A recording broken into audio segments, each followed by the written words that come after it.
We did say that the Amazon or the DigitalOcean Spaces API actually uses the Amazon S3 API. And so we need to install the Flysystem Amazon S3 package to be able to communicate and save files in DigitalOcean Spaces. Now, if you copy this link the way it is here, and you try to run the composer command in Laravel 10, you'll get some incompatibility issues in the dependencies, okay? So this is an error that you may not encounter depending on when you are watching this course. But when I installed it, initially I got this problem because it could not find some of the dependencies.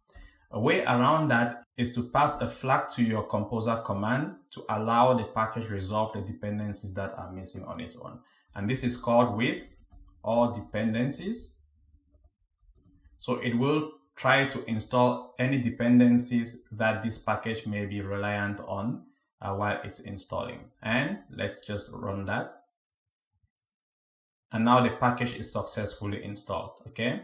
So all you have to do is run the command to install the file system, except you have to pass the flag with all dependencies and allow the package to resolve any missing dependencies in the process.